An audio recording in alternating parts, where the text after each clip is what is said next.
Assalamualaikum Bu Rizka. Waalaikumsalam. Assalamualaikum.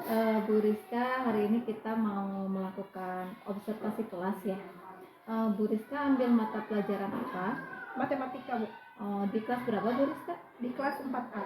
Iya, berapa JP yang diambilnya? 2 JP. Baik. Untuk tujuan pembelajarannya apa ya? Tujuan pembelajarannya di sini adalah peserta didik dapat mengenal pecahan senilai, menggunakan video pembelajaran dan media gambar matematika dengan benar. Dan yang kedua adalah peserta didik dapat menyederhanakan pecahan dengan benar. Oke, baik. Nah, Bu Rizka, dalam observasi kali ini kira-kira area pengembangan yang hendak dicapai itu apa? Ada 3 sih, Bu. Yang pertama itu pendekatan diferensiasi, yang kedua kolaborasi antar siswa dan juga gurunya, dan yang ketiga itu keaktifan peserta didik. Oke, baik. Jadi Bu Rizka akan menggunakan pendekatan berdiferensiasi. Betul. Ya. Kemudian akan diintegrasikan juga dengan pendidikan sosial emosionalnya, sama untuk menciptakan keaktifan siswa ya. Betul. Kemudian strategi yang dipersiapkan oleh Bu Rizka apa ya?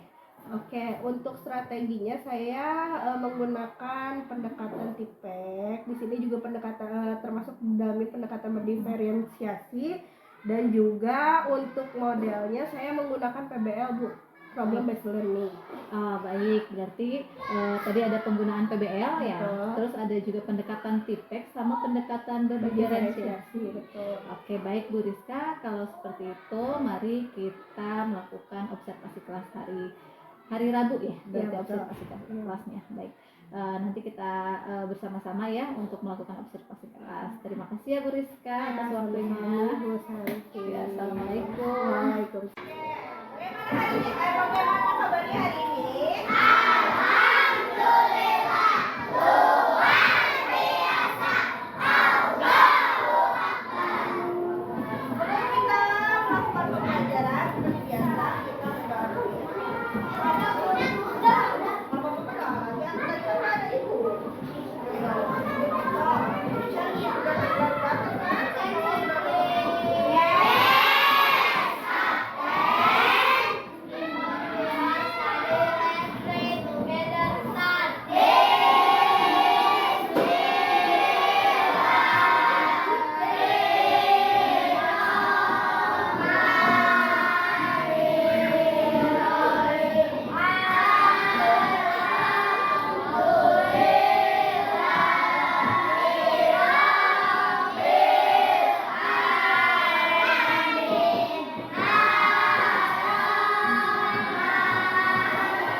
kalian dapat mengetahui apa itu pecahan senilai dan bagaimana menyederhanakan pecahan. Kelas mana? You ready?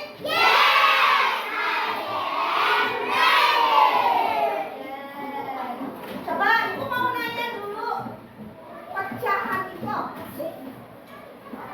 Ya.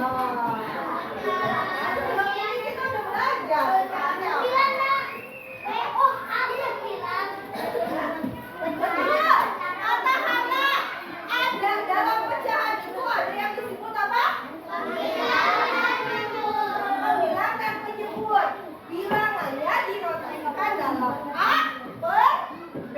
Ada pembilang, ada penyebut. Itulah yang disebut bilangan pecahan. Oke, nah sekarang pecahan senilai. Nih, pecahan senilai itu yang kayak gimana? Ingat nggak? Coba. Dari mana pecahan senilai yang senilai T? Masa udah lupa? Nah. Ya kayak gimana tuh diucapkan dong. Ya.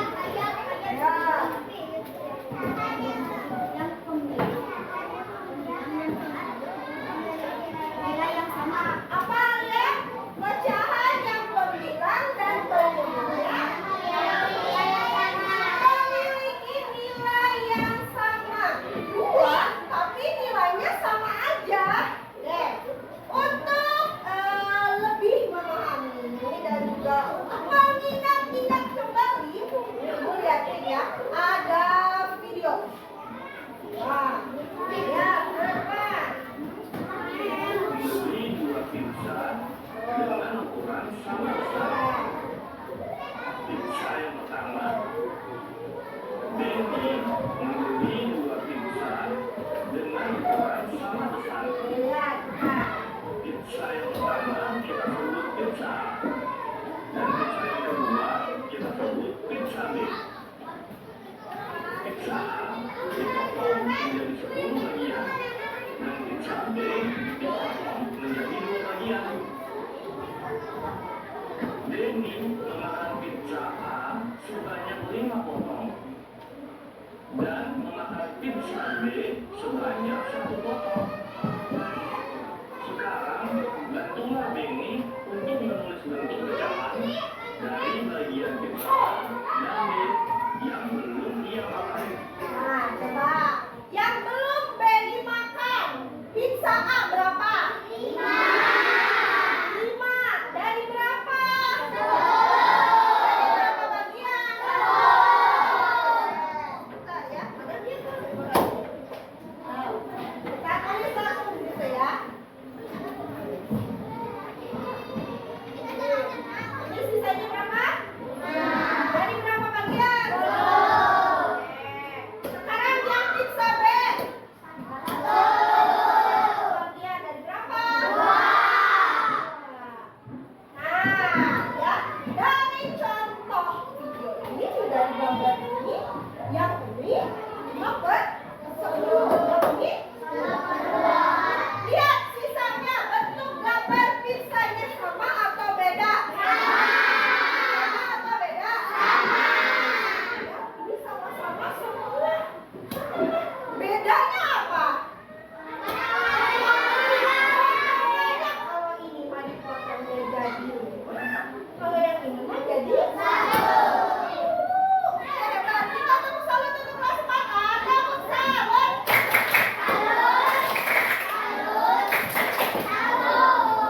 Lanjutkan ya.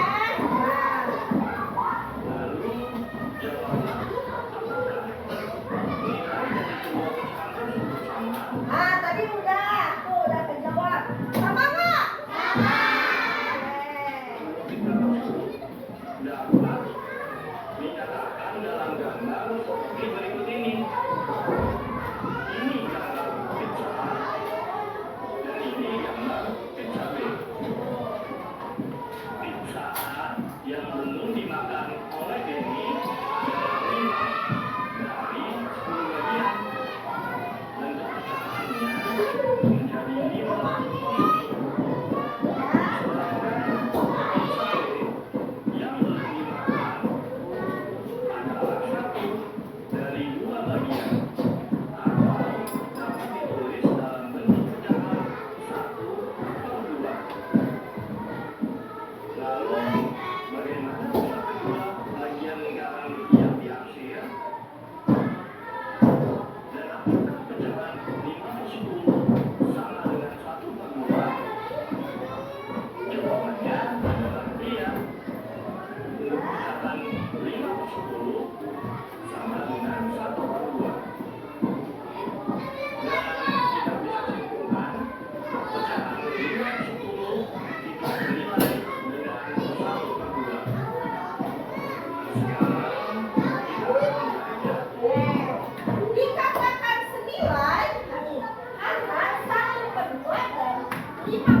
lagi jadi berapa?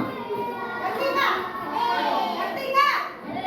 Antara satu bisa dan dua bisa. Nah, ini harus senilai. Tapi pembelinya mau nggak? Nah, kalian mau gimana? Misalnya kayak tadi kan rumah ada yang satu dua, ada yang 15 10.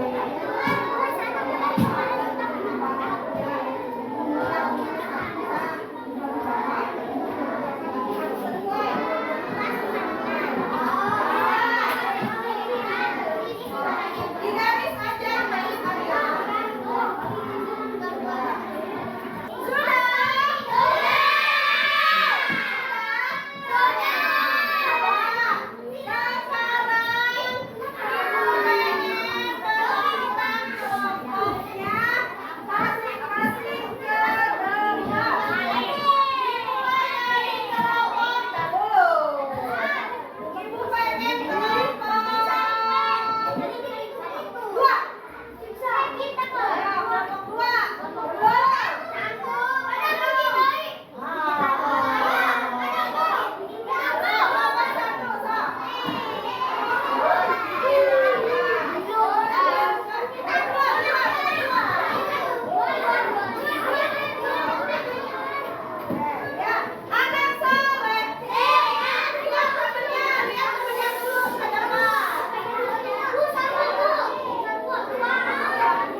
Ibunya lagi ngomong juga.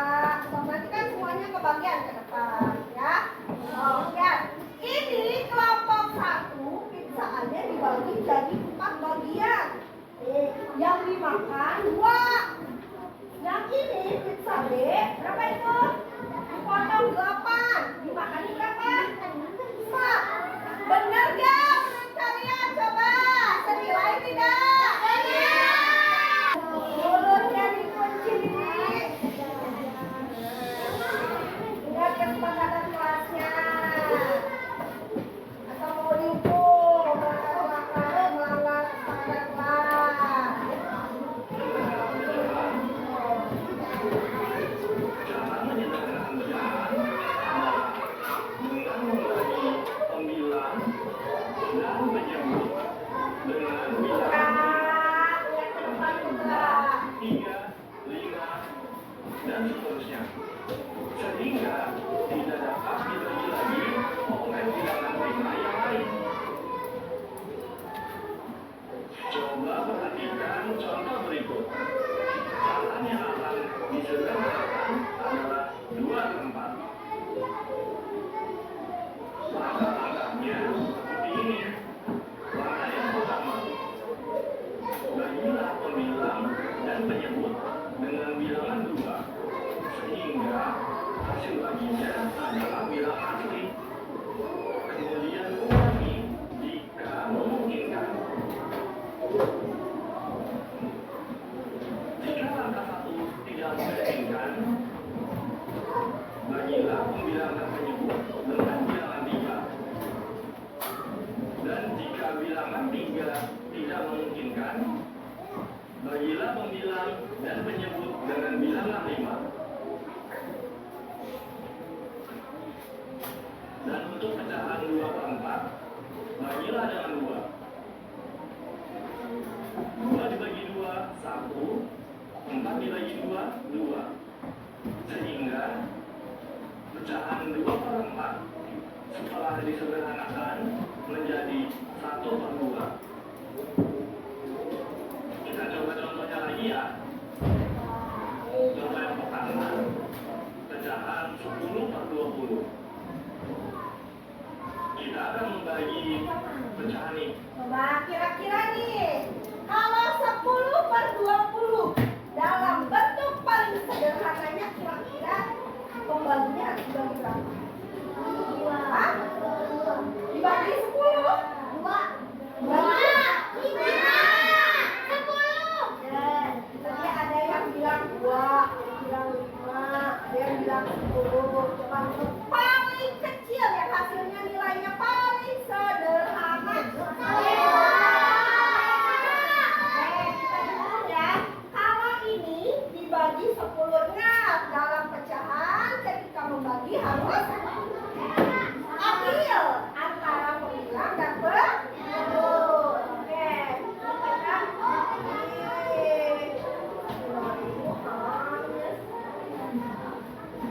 bagi 10, berarti yang bawah juga bagi 10. Oke, 10 bagi 10. 20 bagi 10. 1 bisa nggak dibagi lagi? 2 bisa nggak dibagi lagi? Bisa, tapi 1-nya nggak bisa. Sedangkan kan dalam pembagian dalam pecahan itu harus adil.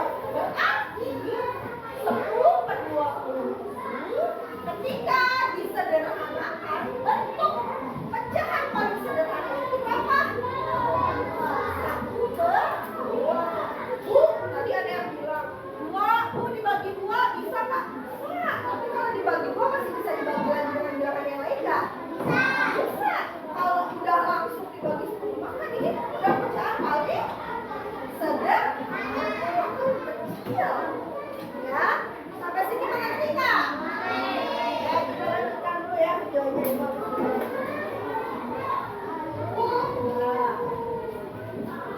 Ini dengan 2. 10 dibagi 2 sama dengan 5. Dan 20 dibagi 2 sama dengan 10. Sehingga kita dapatkan 5/10. Lalu pecahan 5/10 ini masih bisa kita sederhanakan dengan cara kita bagi 5. 5 dibagi 5 sama dengan 1. Dan 10 dibagi 5 sama dengan 2. Sehingga kita dapatkan 1/2. Dan 1/2 ini jika tidak bisa bagi lagi, sehingga pecahan paling sederhana dari 10/20 adalah 1/2. Tadi aku dibagi 2, nggak bisa dibagi 2. Atas bagi 2, bawah bagi 2, terus masih bisa dibagi lagi nggak? Bisa. Jadi kenapa nggak langsung aja kita ini yang pembagiannya besar aja biar langsung dapat pecahan yang lebih sederhana. Tapi kalau misalnya teh, Bu, aku mau beberapa step apa boleh? Yang penting pada akhirnya pecahan yang paling sederhana berapa?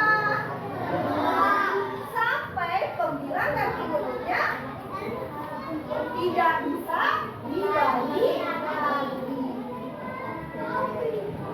Nah, ya, ini ada coklat. Pecahan 16/24. Nah, coba nih 16/24, coba bagi berapa kira-kira? Paling sederhana.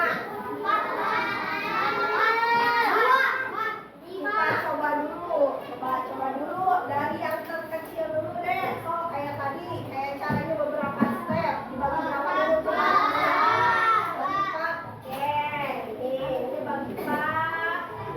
Ini juga bagi 4.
Kalau yang lain kakak mengerti?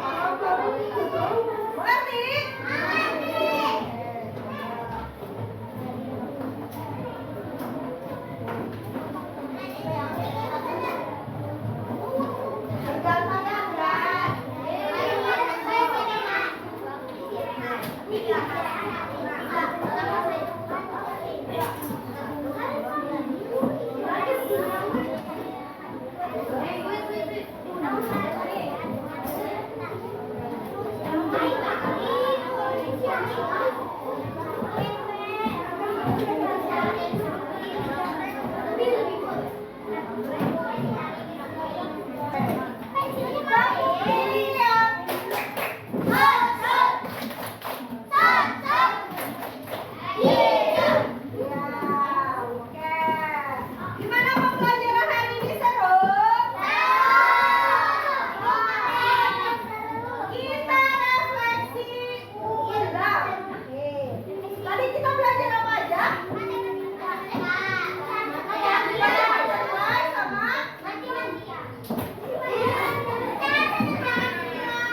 Bacaan senilai dan penyederhanaan.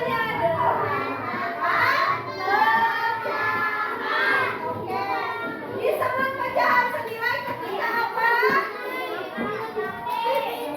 Apa? Oke, disebut pecahan senilai ketika dua buah bilangan yang notasi penyebut dan pengurangnya itu sama, nilainya sama. Oke, contohnya coba lihat ke depan, hei. Pecahan senilai dari 2/3 berapa?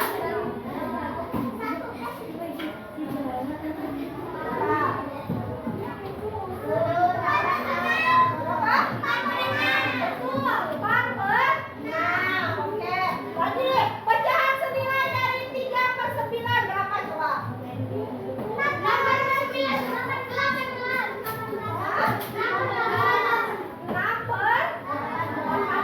Oke.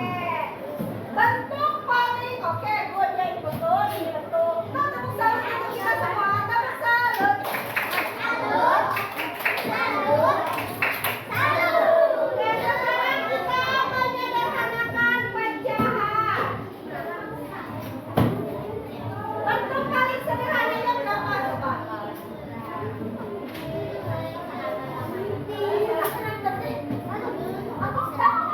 Berapa?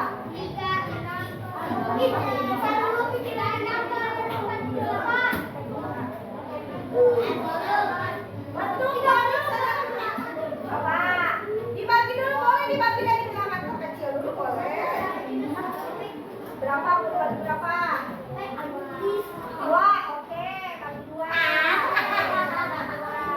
Berapa? 18 bagi 2? Berapa? 9. 24 bagi 2? Berapa? 12. Oke, ini pasti bisa dibagi nggak? Berapa dibagi berapa? Hah? 3. Oke, ini bagi 3. Berapa?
hari Rabu kemarin kita kan sudah melaksanakan observasi kelas ya di kelas Bu Rizka, dan sudah sangat bagus sekali Bu Rizka ya di kelasnya. Menurut Bu Rizka nih, adakah kekurangan atau yang tidak sempurna gitu di kelas Bu Rizka ketika memang Bu Rizka melaksanakan pembelajaran? Tentu saja ya Bu, kalau dari sisi saya menyadari betul dengan minimnya masih belajar, namanya juga masih belajar ya Bu, gitu saya utamanya gitu dalam proses pembelajaran pasti akan selalu ada kekurangan, dan saya sadari itu. Kayak misalnya waktu kemarin saat pembelajaran itu saya masih menggunakan kata-kata yang yang kurang sesuai gitu, dalam artian jangan gini ya nak, jangan gitu ya nak, sedangkan kan seharusnya tidak seperti itu ya Bu gitu. Saya masih suka terbawa gitu kayak gitu. Terus juga untuk langkah-langkah dalam sintaks pembelajarannya ada beberapa yang saya ulang gitu. Karena apa? Karena itu ada 2 tujuan pembelajaran kan, makanya ada beberapa yang saya ulangi lagi sih sintaknya gitu, tapi dalam materi yang berbeda. Gitu sih Bu. Iya, memang ya Bu Rizka, kadang kalau misalnya kita dalam pembelajaran ini nggak cuma Bu Rizka aja ya, saya juga sama, kata jangan, tidak, itu emang susah dihilangkan, tapi dan memang harus dihilangkan karena tidak boleh ya penggunaan kata negatif itu. Cuman ya emang nyari kata-kata tuh sulit ya gitu ya. Tapi kira-kira Bu Rizka setelah kita melakukan observasi di kelas kemarin, ada gak nih aktivitas pengembangan yang ingin Bu Rizka kembangkan lagi? Utamanya sih saya ingin mengembangkan diri saya gitu ya, dari segi kemampuan gitu ya, dari segi menggali informasi-informasi yang lebih banyak lagi gitu. Dalam hal ini juga dalam pendekatan berdiferensiasi, rasanya saya masih cetek ya Bu ilmunya gitu, jadi saya akan lebih mendalami lagi gitu tentang pendekatan berdiferensiasi ini. Nah, pendekatan berdiferensiasi ya Bu ya, kita mendalami lagi, sama saya juga masih mempelajari itu ya. Kira-kira ketika aktivitas pengembangan dalam memahami pembelajaran berdiferensiasi, tujuan yang ingin dicapai sama Bu Rizka itu apa sih? Tentu saja tujuan yang saya pengen itu adalah menyediakan pembelajaran yang sesuai dengan kebutuhan anak gitu, karena kan seperti yang kita tahu ya Bu, anak-anak kan beda-beda jaringanannya, kayak kemampuannya, terus kesukaannya gitu. Kita sebagai guru yang harus bisa memahami itu gitu, dan memberikan pengalaman belajar yang berbeda kepada anak sesuai dengan kebutuhannya. Iya betul. Kita memang harus menciptakan pembelajaran yang berdasar pada siswa ya. Berarti kalau misalnya dilihat dari tujuannya, ukuran keberhasilannya, tentu saja ukuran keberhasilannya adalah dengan terciptanya pembelajaran yang student center gitu Bu, yang berpusat justru siswanya yang lebih aktif ketimbang saya sebagai gurunya gitu Bu. Memang seharusnya siswa yang lebih berkembang ya daripada gurunya, karena kan gurunya mau udah pinter ya. Amin. Jadi tadi ukuran keberhasilan yang ingin Bu Rizka capai itu adalah terciptanya pembelajaran student center ya.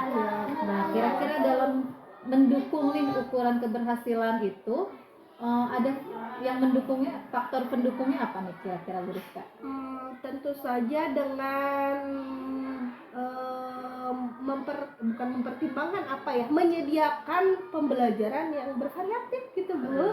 Dengan bervariatif artinya banyak pilihan gitu, bukan hanya maksudnya bukan hanya dari satu video saja, tapi kan tidak semua anak itu visual gitu, ada juga yang audio visual, yang audio gitu. Jadi makanya dari sisi sayanya harus menyediakan media pembelajaran tuh yang bervariatif gitu. Iya, betul sekali ya Bu Rizka, berarti sumber belajar bervariatif sesuai dengan gaya belajar. Itu anak itu harus menguasai ya. Mereka tidak harus stuck di gaya belajar mereka saja, tetapi mereka juga harus meningkatkan kemampuan mereka dari gaya belajar yang lainnya. Baik Bu Rizka, mungkin hanya itu saja yang akan kita bahas hari ini nih. Saya juga sudah lihat Bu Rizka sudah sangat bagus sekali. Insya Allah. Kita sama-sama kembangkan ya, kita sama-sama belajar untuk saling mengingatkan ya Bu Santi, Iya, kalau saya ada tentu. kurangnya tolong dikoreksi. Iya, kan sama-sama ya, saya juga belajar, Bu Rizka juga belajar, kita sama-sama untuk mengembangkan diri. Mudah-mudahan kita menjadi guru yang menjadi panutan ya. Dan semoga kita berdua menjadi guru yang berhasil mendidik anak-anak kita. Amin ya Allah ya Allah. Amin. Terima kasih ya Bu Rizka atas waktunya. Mudah-mudahan pertemuan pasca observasi ini bermanfaat untuk kita berdua. Ya, sama-sama Bu Santi. Assalamualaikum Bu Rizka. Iya, Waalaikumsalam.